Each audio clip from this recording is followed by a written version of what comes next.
Como iniciamos o negócio? Tim e Connie Foley. Isto é muito entusiasmante para mim. Vamos fazer isso de novo, hein? Pois eu acho divertido e encorajador para todos. Quantas pessoas estão aqui pela primeira vez? Levantem-se. As pessoas que estão aqui pela primeira vez. O primeiro evento.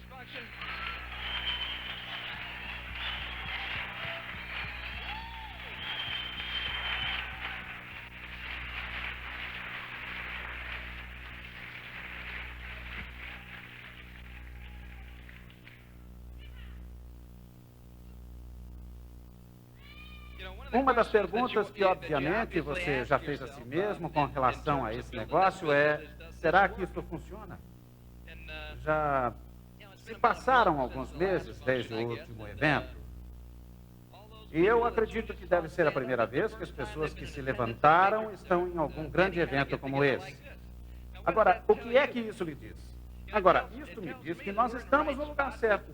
Me diz que, bem, eu me lembro de ter feito isso com um grupo de mais ou menos, eu acredito que o Brigg deve lembrar disso, aproximadamente 200 pessoas. E nós não perguntávamos quem estava ali pela primeira vez, porque sabíamos que não tinha ninguém que estava lá pela primeira vez. E nós não fazíamos perguntas cretinas. E quando nós mostrávamos às pessoas que já tinham distintivos, provavelmente elas já tinham passado dos 1000 PVs há mais de 3 meses atrás. Mas mesmo que nunca chegaram a 1000 PVs, elas também eram reconhecidas. E mesmo que nunca tinham chegado sequer a 250 PVs, elas também eram reconhecidas. Isto porque não tínhamos ninguém que tinha 1000 PVs ou sequer 250 PVs. Isto simplesmente porque as coisas não aconteciam naquela época como acontecem agora. E agora é só uma questão de vocês tirarem proveito do sistema em que vocês foram colocados e da oportunidade que vocês têm na mão.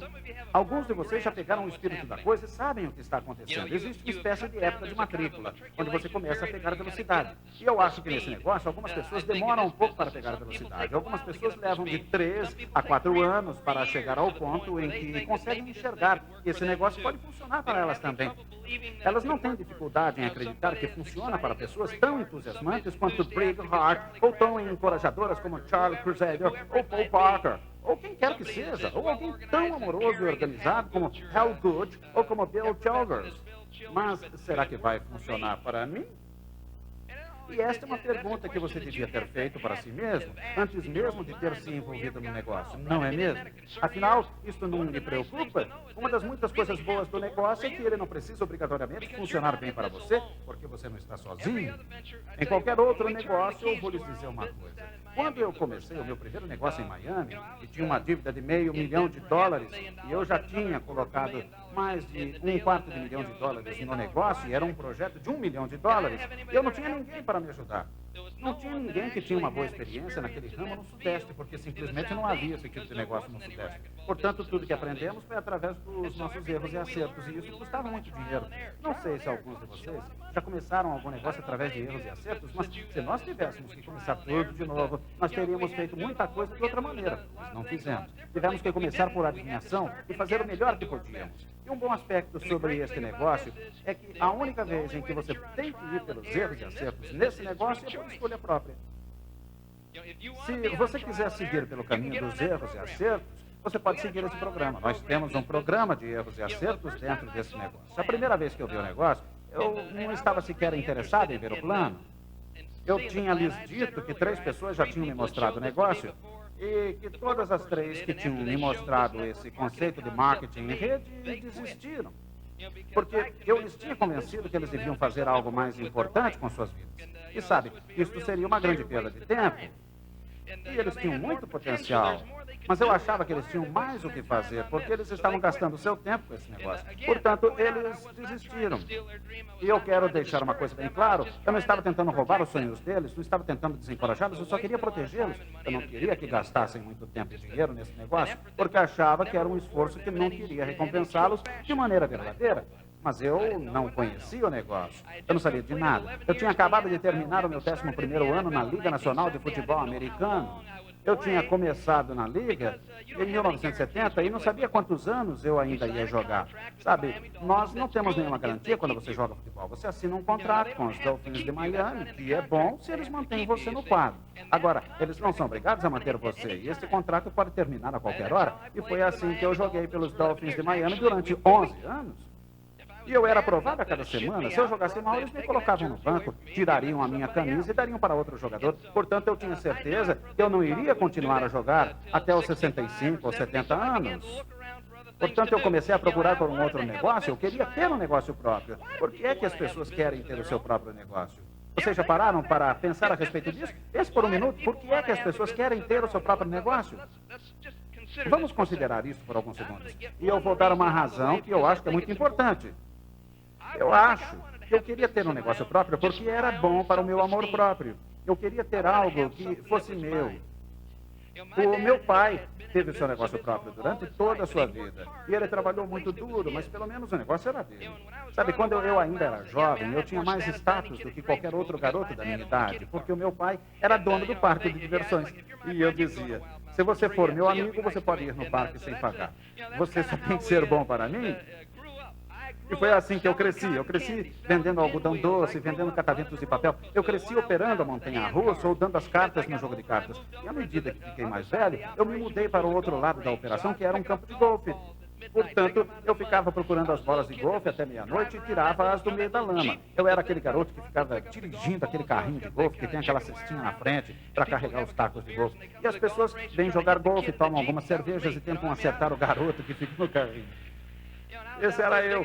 E eu ficava lá recolhendo as bolinhas de golfe no meio do gramado. Isso era tudo que eu fazia, porque era a única maneira que eu tinha para fugir do meu pai. Porque desde a hora em que aquele negócio abria no domingo de Páscoa até a hora que fechava em outubro, o meu pai trabalhava 7 dias por semana, ele nunca foi livre. Ele também tinha alguns investimentos na área imobiliária e nós tínhamos 2 semanas de férias todo ano. E nós íamos para o norte do estado de Wisconsin para pescar.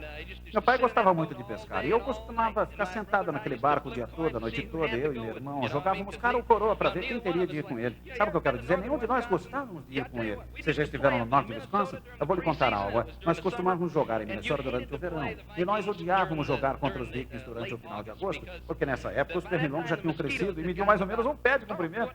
Você não estava preocupado em se machucar. Você ficava preocupado com quanto sangue você iria perder enquanto esperava a sua vez de jogar. Porque durante esse tempo os pernilongos chupavam seu sangue. E quando nós íamos pescar com meu pai no norte de Wisconsin, eu e meu irmão começávamos a implorar para meu pai para voltar para casa antes do sol se pôr. E à medida que o sol desaparecia, os pernilongos apareciam. E você podia escutar eles levantando voo, sabe? Você podia escutá-los no outro lado do lago, assim, ó. E meu pai dizia, deixa eu jogar a linha só mais uma vez, porque ele só tinha 2 semanas para se divertir. E ele falava mais uma vez, e nós implorávamos, por favor, papai, vamos para casa. E quando finalmente chegávamos em casa, estávamos com o corpo cheio de mordidas. De qualquer maneira, eu cresci num ambiente de um homem que trabalhou para si mesmo. E eu acho que o amor próprio tem muito a ver com a vontade de ser o dono do seu próprio negócio. Muitos de vocês aqui devem saber que até o final do século passado, a maioria dos americanos trabalhava por conta própria. 90% dos americanos tinham o seu próprio negócio. Era uma lavanderia, ou se você fosse irlandês, você tinha um bar. Se você fosse italiano, você tinha um restaurante. Se você fosse judeu, provavelmente tinha uma loja de roupas. Existiam muitos negócios regionais conduzidos pelos próprios familiares. E tudo isso mudou dramaticamente. Eu estava falando com um fazendeiro no caminho para cá, e ele me disse que 6 outros fazendeiros estão fechando seus negócios nesta área, simplesmente porque as grandes redes de negócios estão chegando. E normalmente é muito difícil para o pequeno negócio competir com essas redes. Portanto, muitos desses negócios simplesmente vão deixar de existir. E o que sobrou é que 94% dos americanos hoje trabalham para outras pessoas. E eu acho que todos nós temos mais orgulho em algo que seja nosso. Não que você não tenha orgulho em trabalhar para outra pessoa, não que você não tenha orgulho de trabalhar por uma grande corporação e realizar o seu trabalho, mas eu vejo da seguinte maneira: cada um de vocês deve ser o melhor empregado que qualquer um pode ter. Talvez você não queira trabalhar lá, mas quando você está lá trabalhando, você quer fazer o seu trabalho melhor do que qualquer outro. E se você decidir realmente por fazer esse negócio e chegar ao ponto em que você pode viver desse negócio e poder se aposentar do seu trabalho normal, com certeza o seu patrão vai ter lágrimas nos olhos por você estar indo embora. Eles não querem ver você indo embora. Isto mexe com o coração deles.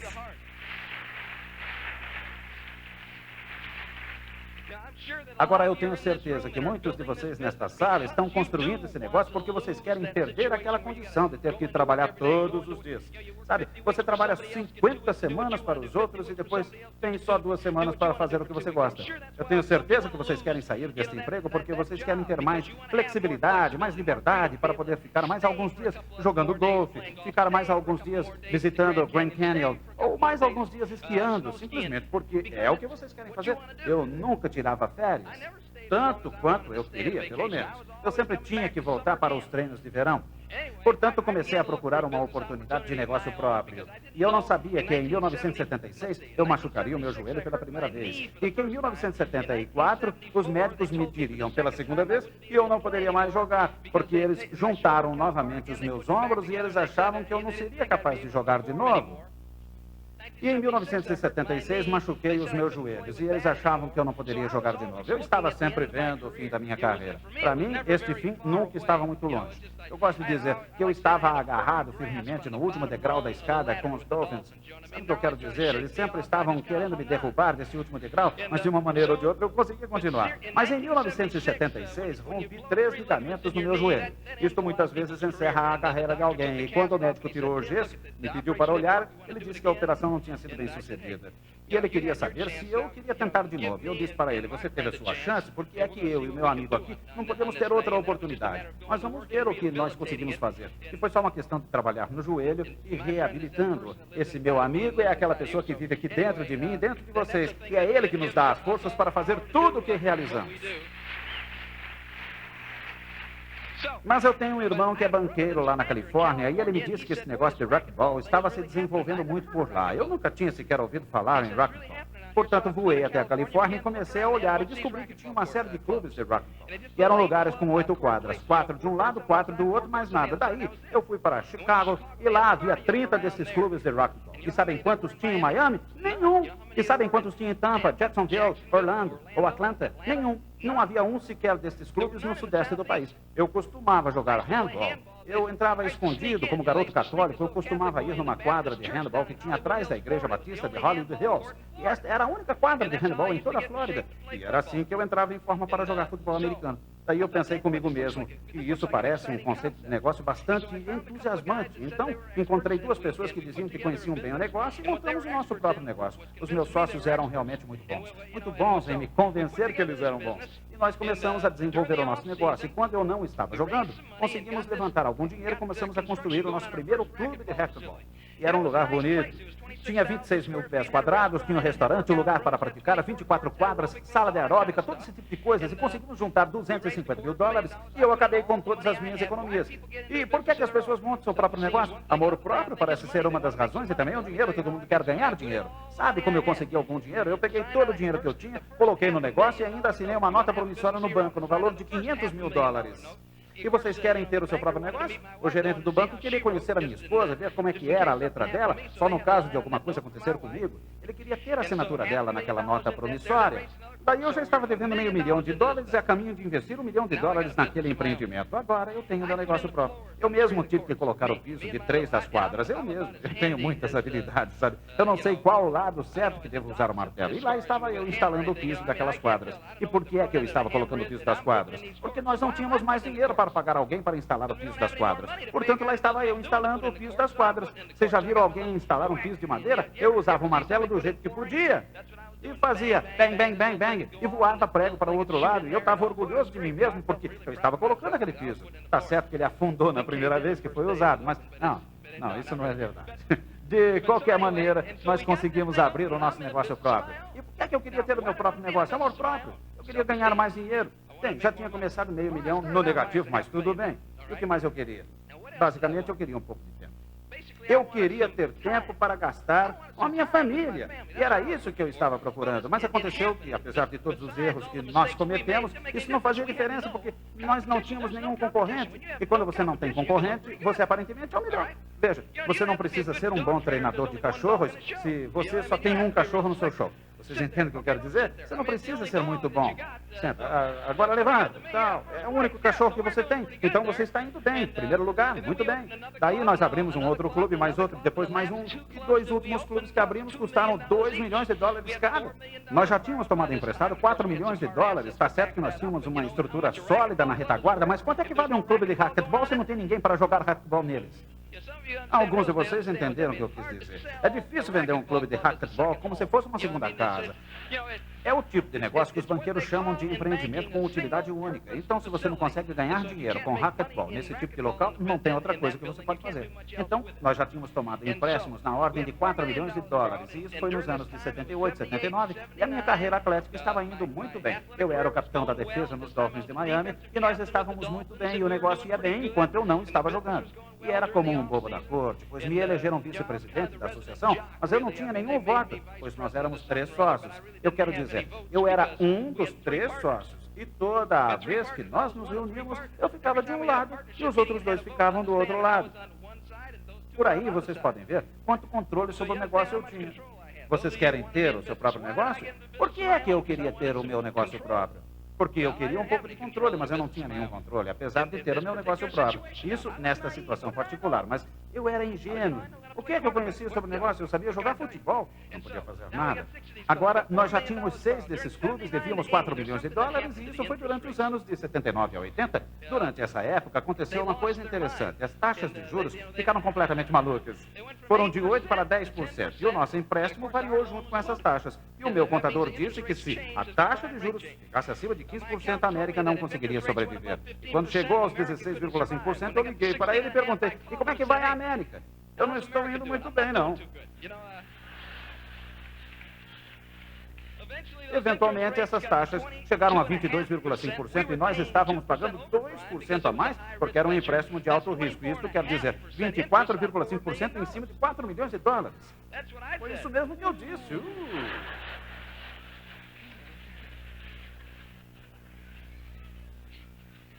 Eu pensei em dizer para minha mãe, acho melhor você acender mais velas, que do jeito que está indo não dá. Vocês entenderam?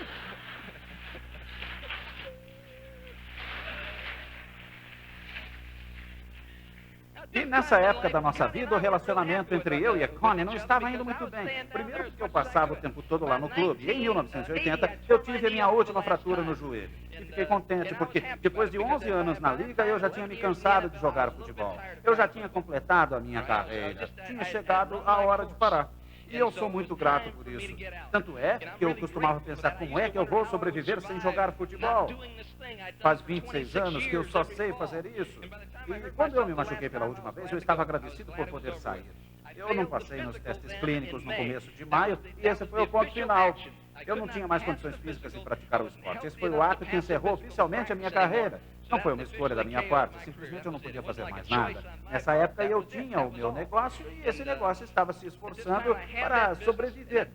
E quem comandava o negócio eram os meus 2 sócios. E como eu não tinha muita voz ativa, já não tinha tanto interesse em gastar muito tempo no clube. Mas mesmo assim eu gastava a maior parte do tempo possível lá, porque eu precisava gerar mais dinheiro, porque assim nós perderíamos menos dinheiro. E era assim que as coisas estavam naquela época, mas outras coisas começaram a ocorrer. Eles abriram um novo distrito onde eu morava, um novo distrito político, e as coisas estavam indo muito bem para um determinado partido. E eles achavam que eu poderia me dar bem como um senador estadual. E eu comecei a pensar, senador Ford, sou muito bem. E acho que a minha mãe ia gostar muito disso. E ela ia gostar de contar para as amigas que tinham filhos senadores. E eu comecei a escutar esses caras e tudo que eles faziam era aumentar o meu ego. E eles me faziam me sentir bem. E eu comecei a achar que poderia ajudar muitas pessoas fazendo isso. O senador Foley, e poderia ajudar muitas pessoas. E nessa época eu não passei no exame médico e o treinador Shula me convidou para ser o auxiliar nos Dolphins. E ele me ofereceu, bem, eu não quero dizer quanto ele me ofereceu, mas o que ele ofereceu não era muito. Como eu só teria que trabalhar por 6 meses durante o ano, e como o trabalho era só por meio ano, como vou dizer, o que ele me ofereceu não dava para eu me sustentar. E daí eu estaria tentando treinar um cara que ganhava 5 vezes mais do que eu, e ele tem apenas 22 anos de idade e acho que está fazendo um mau negócio. Não era exatamente isso que eu queria fazer. Eu queria me separar de qualquer tipo de contato físico no futebol. Eu já tinha observado como é a vida de um treinador. A vida deles não é nada fácil. Tanto no futebol universitário quanto no profissional, não é fácil. A Dorothy Scholler uma vez disse: se eu morrer durante o campeonato, o Don daria um jeito de me embalsamar até o final do campeonato. E só então é que iria me enterrar. Sabe o que eu quero dizer? Você simplesmente não tem muito tempo para passar com a sua família. Você não tem tempo para nada. A programação é tão intensa durante 6 meses que você não tem um dia livre. E eu já estava bastante ocupado e eu queria passar algum tempo com a minha família. E daí comecei a trabalhar com condicionamento físico em Miami. E assim ia levando a vida. E foi nessa época que conheci um cara chamado Brig Hart. Um amigo meu tinha me ligado 2 noites antes e me perguntou: você e Connie tem alguma coisa para fazer? Eu tenho um negócio que quero te mostrar. Eu disse: é lógico, pode vir. E ele veio. Connie fez um cafezinho, ele me mostrou o plano. Quando ele ainda estava no meio do plano, eu disse: espera um minuto. Isso é aquele negócio de marketing de rede? Ele disse que sim. Eu chacoalhei ele um pouco e disse: vou poupar o teu tempo. Se for aquele negócio de marketing de rede, ele me interrompeu e disse: é isso mesmo, e você tem que ficar calado e escutar o que eu tenho para te falar. Mas espera aí, esse negócio é inacreditável. Eu nunca tinha deixado ninguém me mostrar o plano todo. E ele não falou de nenhuma maneira especial. Era uma pessoa que já estava ganhando algum dinheiro com o negócio. E se ele estava achando que o negócio era bom, pensei comigo mesmo: eu vou dar uma olhada nesse negócio. E depois de ver mais, comecei a pensar: sabe, esse negócio é capaz de funcionar? Dedução brilhante, não é mesmo? E ele me disse: é uma pessoa que vai estar lá em casa amanhã à noite e eu quero que você esteja lá. E essa foi a primeira vez que eu conheci o Brig Hart.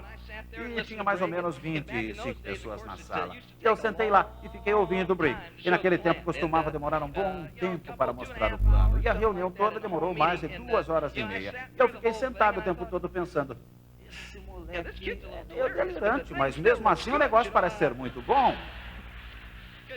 Sabe, o Brig passou metade do tempo no chão e a outra metade voando. E eu disse: tudo bem. Você e o Brig passam lá em casa amanhã. E eu tenho algumas perguntas que eu quero fazer. Daí, no dia seguinte, eu acordei.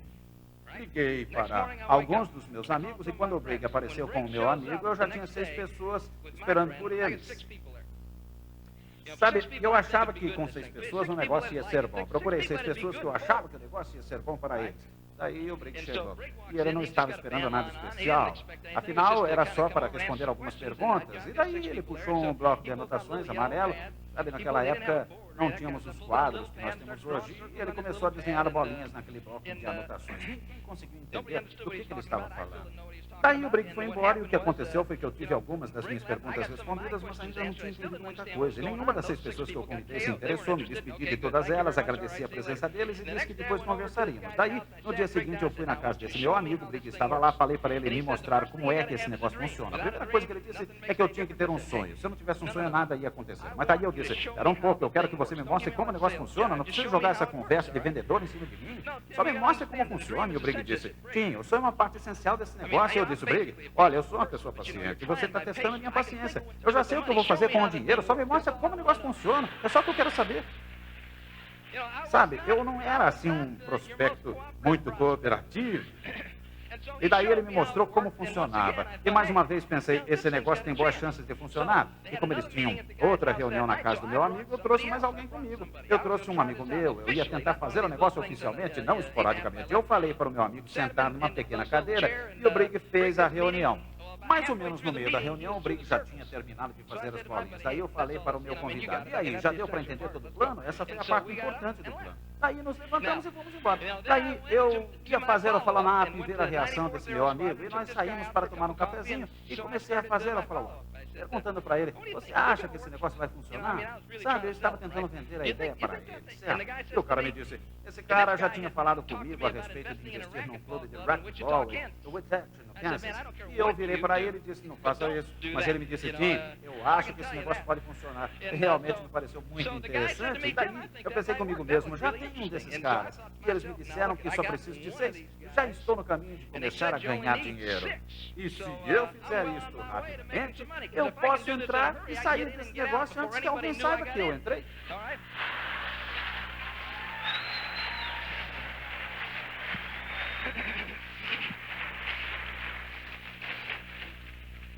Você pode ver que esse tipo de negócio não estava num nível muito alto na minha lista de prioridades. Estava provavelmente apenas um passo acima da morte, e era mais ou menos assim que eu vi esse negócio. Minha carreira tinha chegado ao fim do poço e eu estava disposto a fazer até isso.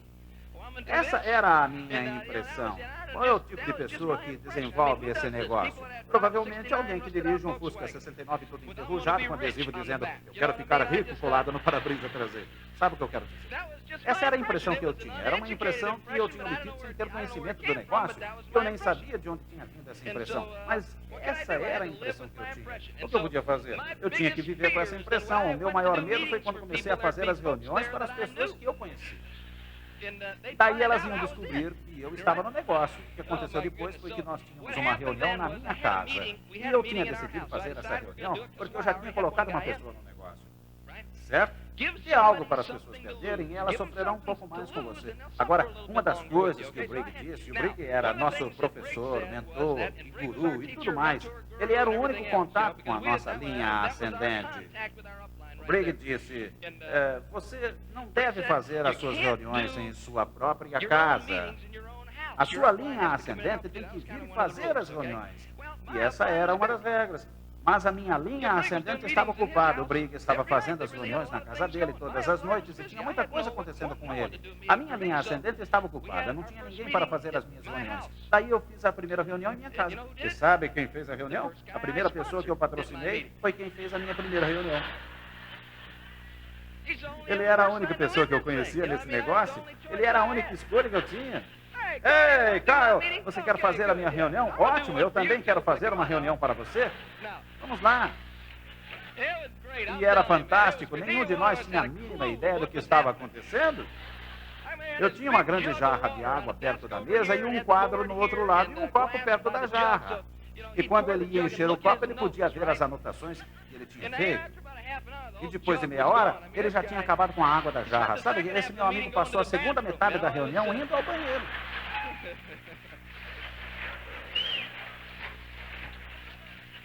Não preciso dizer que as pessoas que foram na reunião não ficaram muito impressionadas e nenhuma delas entrou. Então, o nosso começo não foi muito bom. Daí eu decidi, eventualmente eu posso descobrir como fazer este negócio. Então eu comecei a fazer algumas reuniões individuais. Eu fiz 3 ou 4 dessas reuniões e ninguém entrou. E o que acontece é que você começa a questionar o seu próprio julgamento.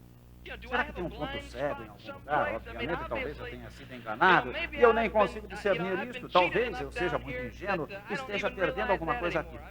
Mas daí pensei, se realmente fui enganado, pelo menos não perdi muita coisa. E era reconfortante saber isso. Mas eu tinha decidido tentar fazer esse negócio por pelo menos um ano. E daí eu comecei a trabalhar. E já na segunda semana, eu já estava quase voltando atrás na minha decisão. Eu tinha quase certeza que eu não conseguiria chegar ao final de um ano. Mas finalmente eu mostrei o negócio para um piloto da Panam e para sua esposa, e eles entraram.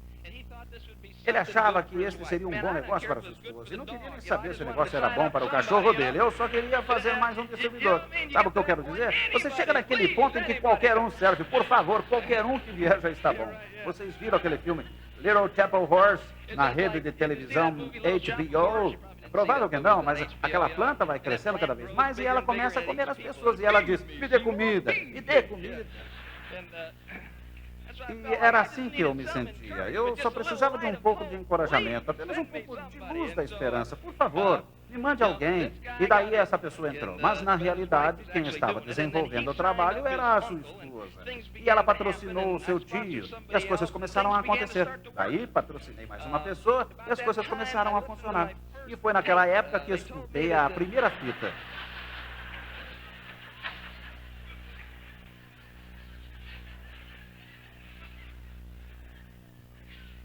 E me disseram que era importante ouvir essas fitas.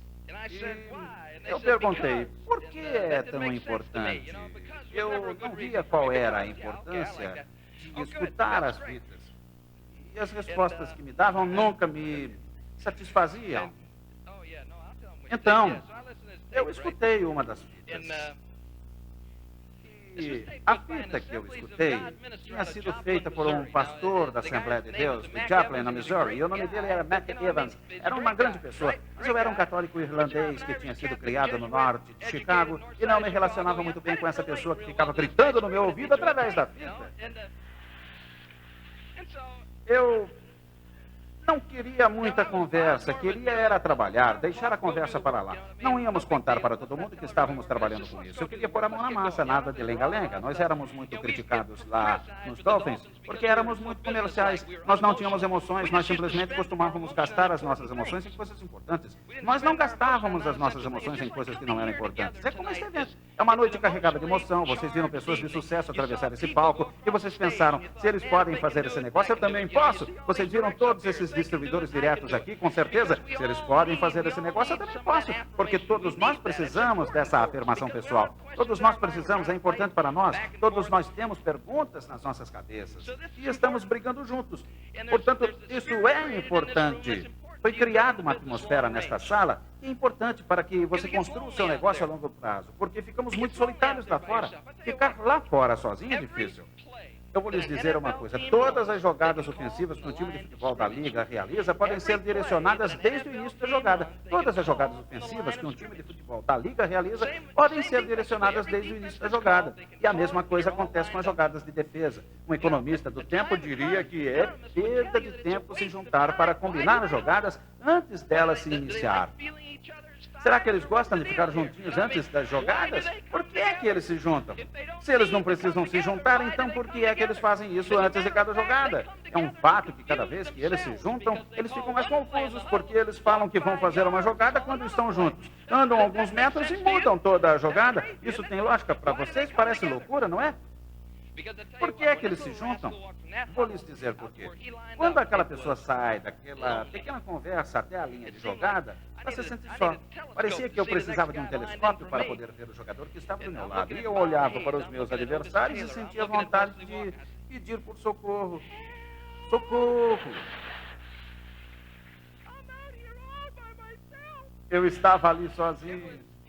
Era assustador. E tinha jogadas que você se saía bem e você batia no peito, mas também tinha vezes que você era humilhado na frente de todas aquelas pessoas. E é por isso que era necessário nós nos juntarmos. Sabe o que me diziam quando estávamos juntos? Aqueles outros 10 caras que estavam lá fazendo o seu trabalho, que estavam suando e dando o seu sangue, cada um travando a sua própria batalha, alguns venciam a batalha e eu tinha perdido a minha. Sabe o que eles me falavam? Estamos orgulhosos de você, Tim. Vamos lá, vamos vencer a próxima. Não se preocupe, a próxima você ganha. Eu precisava daquele suporte emocional. E vocês também precisam. É assim que nós somos. Isto não é desmerecedor, não. Simplesmente somos feitos assim. Tem certas coisas que acontecem que provocam a nossa reação. É assim que você foi feito. Se você faz alguma coisa boa para alguém sem esperar nenhum tipo de retorno, você vai se sentir bem, mesmo que você não queira. Você não pode dizer, eu não quero me sentir bem. É uma pena, porque você vai se sentir bem. Você vai se sentir bem com você mesmo. Se você fizer algo de bom para alguém sem esperar nada de volta, você vai se sentir bem. Nós somos feitos assim. E a nossa reação como humanos. Portanto, esses eventos são feitos assim. Eles são feitos para nos estimularmos uns aos outros, encorajar uns aos outros e sermos valentes, encorajar uns aos outros, mesmo quando estamos precisando ser encorajados. Portanto, esses eventos são feitos assim, eles são feitos para nos estimularmos uns aos outros, encorajar uns aos outros e sermos valentes, encorajar uns aos outros, mesmo quando estamos precisando ser encorajados, é valente, é encorajador. E é por isso que nós fazemos esses eventos. E isso é ótimo, mas eu não sou o tipo de pessoa que costuma ficar pulando para cima e para baixo. Eu nunca fui esse tipo de pessoa. Pergunte para a Connie. Eu costumava ficar fora do campo parado, enquanto os outros andavam para cima e para baixo. E pulavam para cima e para baixo como se estivessem dando corda no próprio relógio, preparando para entrar em campo. Eu não precisava pular para cima e para baixo. Eu precisava ter aquele entusiasmo dentro de mim. E eu sabia como atrair esse entusiasmo. Ficar pulando para cima e para baixo não ajudava a marcar pontos, portanto eu não precisava ficar fazendo isso. Isso faz sentido para vocês? Todo aquele oba-oba era realmente entusiasmante. Eu me lembro da primeira vez que eu fui num evento como esse, e eu ficava pensando, o que está acontecendo aqui? O que aconteceu com todo mundo? Parece aquele negócio que fica fazendo skirt, skirt, skirt.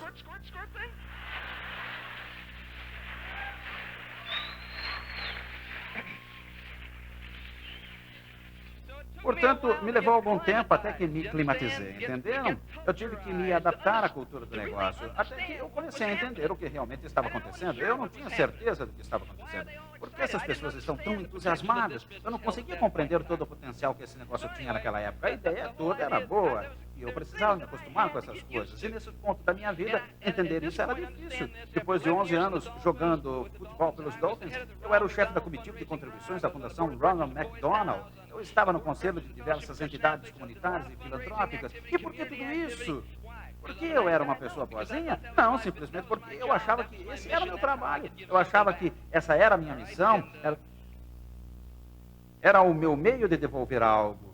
Enquanto nós estávamos jogando pelos Dolphins, nós ganhávamos muitos dos nossos jogos e todo mundo era bonzinho conosco. Daí eu montei o meu negócio próprio. Eu esperava que as pessoas seriam recíprocas. Eu esperava que todo mundo fosse falar a verdade e que eles iam cumprir com a sua palavra, porque eu estava acostumado com esse tipo de coisa.